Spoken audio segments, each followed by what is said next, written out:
So this Thanksgiving, I'm grateful for love. When I was younger, we moved around a lot. I went to a different school almost every year until 8th grade. When I was in 8th grade, we finally moved from a tiny town outside of Richmond called Powhatan, Virginia, down to sunny South Florida.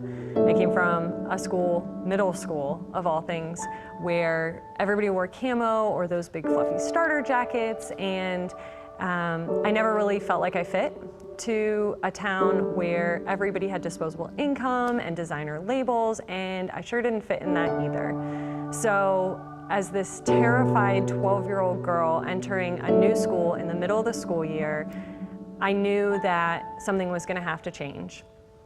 I was super insecure, and I never really felt like I made friends very quickly. I always made acquaintances quickly, but not those true friends. And I always felt kind of a little bit behind the popular kids and a little bit behind, you know, normal or whatever, just because I was kind of immature.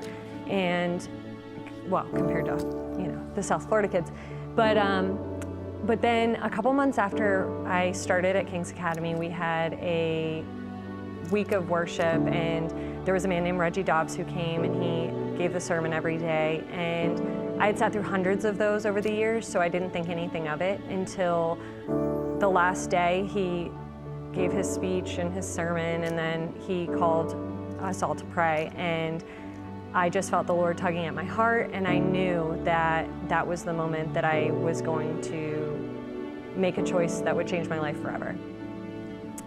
In a crowded auditorium with 200 people that thought nothing of me and didn't care about me at all, or so I thought, I stood up and climbed down the stairs to the stage that was then made into an altar at that moment, and bawled my eyes out and was terrified, until I looked up and saw that it wasn't just me, that there were other kids who also decided to follow Christ that day. And ever since then, my life has been completely different.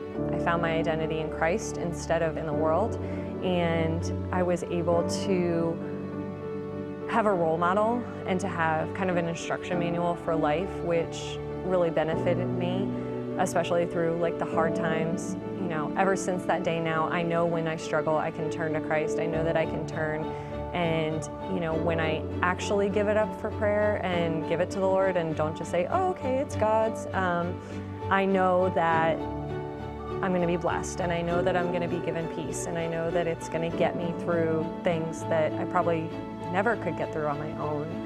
And you know, he led me to my husband, and you know, marriage is hard, but he's gotten us through some of the hardest things that I ever thought could ever come. And you know, it's been such a blessing. It's just been so much more amazing now. So this Thanksgiving, I want to be good at sharing love the way that love was shared with me over all the years.